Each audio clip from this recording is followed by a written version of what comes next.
strand of my life was my sporting career, which obviously started here. From Masters League cricket, I obviously moved on. And I was a member of the mighty Townhouse. Sorry? And I was looking at... there was a few mentions yesterday about housing and things, but my recollection, and you guys can correct me if I'm wrong, but apart from the rugby, I think Townhouse won every single inter-house sport in amateur in the class of 1981. What did he call it?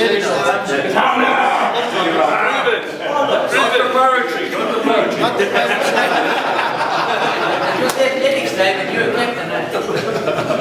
It was that one. It was that. No, and I was a very proud member of Townhouse. The Red Machine. The Red Machine. And on we went.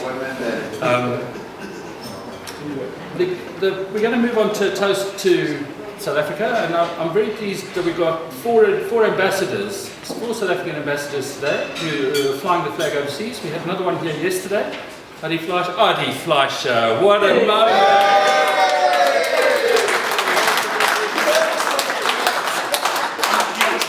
That wasn't stage managed. So the South African ambassador to Israel, Mr. Adi Fleischer.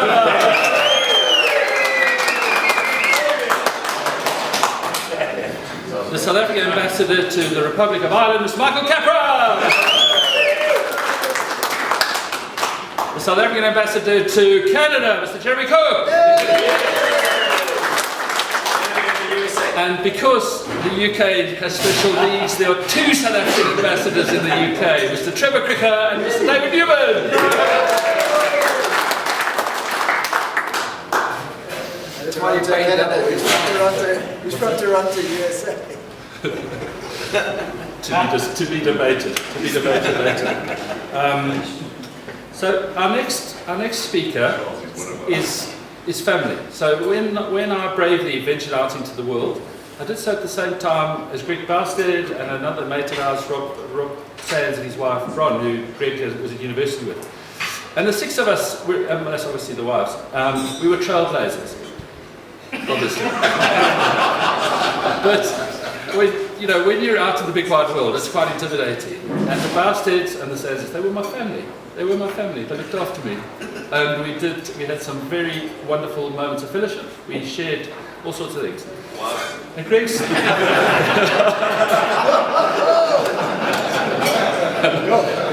and Greg, you might remember, Greg came back into our 25th reunion, the 25th reunion, and he addressed the boys.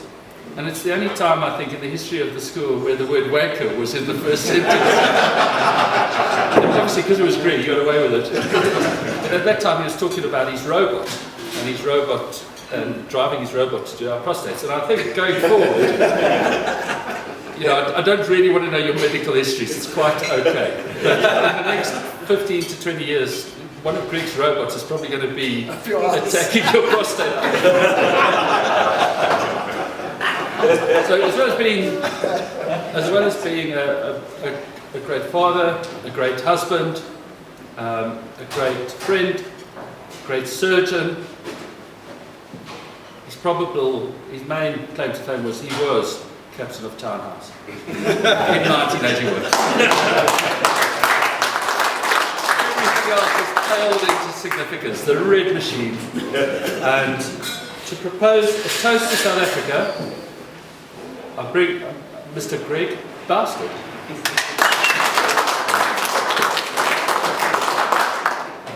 Thanks, David.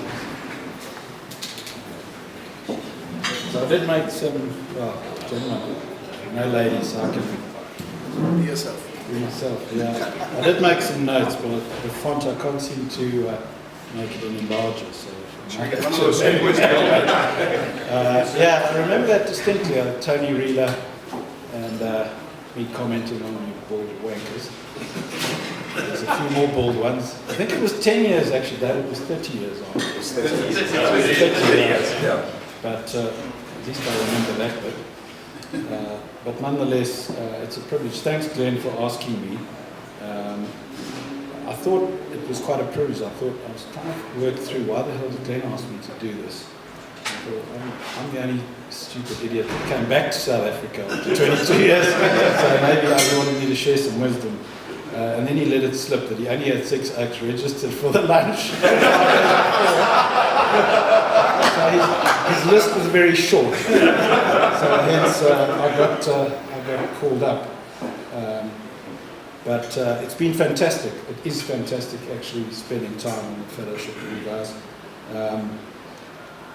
So where do you find inspiration to propose a toast to South Africa when we are bombarded daily with seemingly endless stories of corruption, crime, no accountability, an economy on its knees after COVID, record unemployment, the list goes on.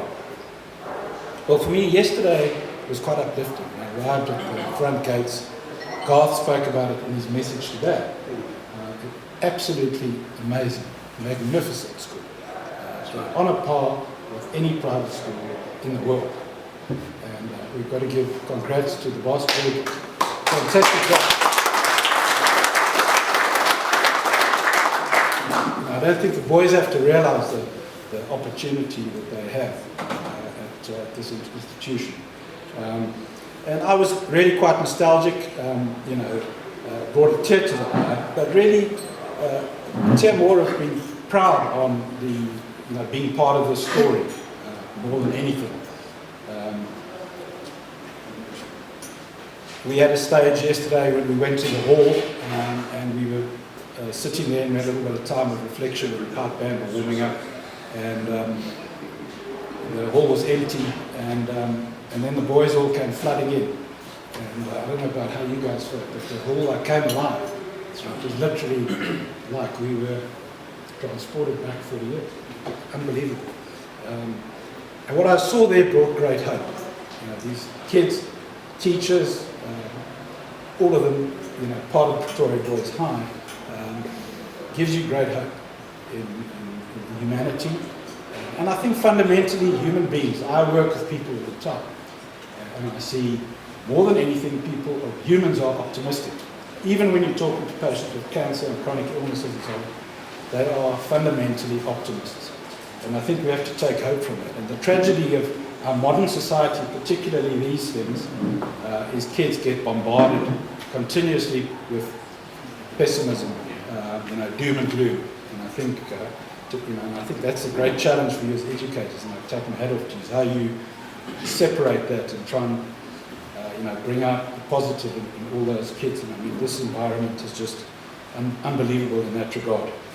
So, I think my overriding message here is a toast to optimism for our beloved school on the hill, to our magnificent country.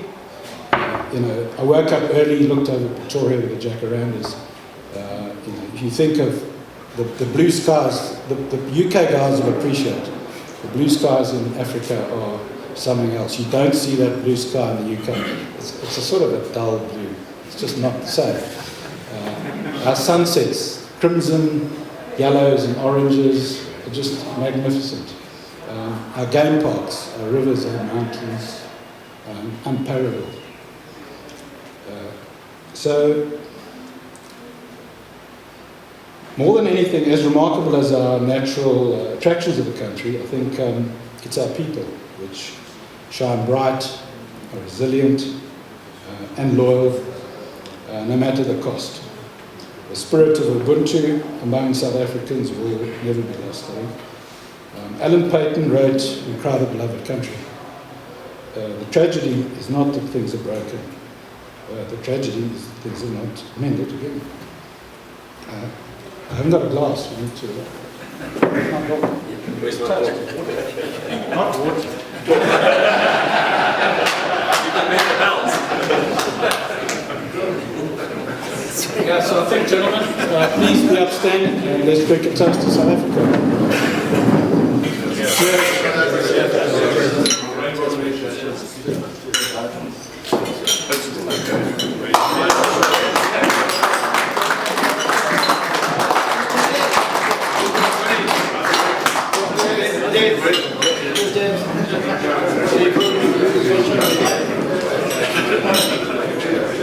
Nanas, eh?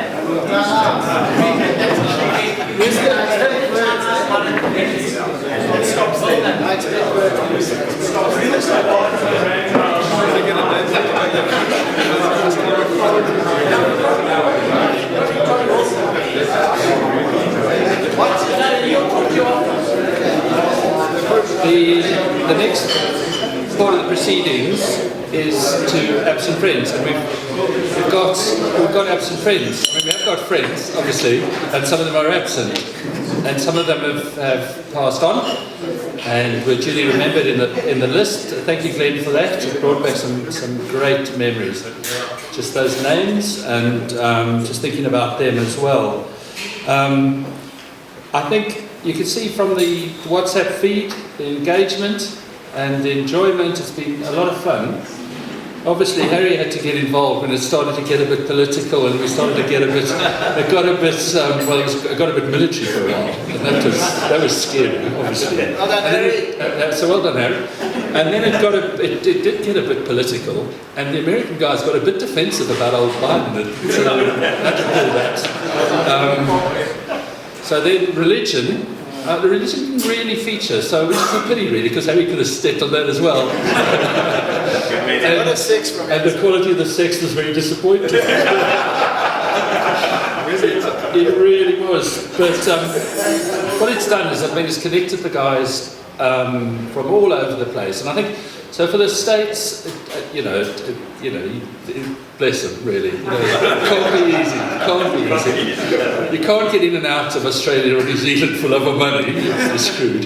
So it's reliant on the other ambassadors to fly the flag for them, and we do with a sense of honour and a sense of decency, obviously. But I thought that it's been wonderful. The band has been fantastic. It's been lovely to see that the guys are still alive, number one, and still have a sense of humour, number two. So that's all good.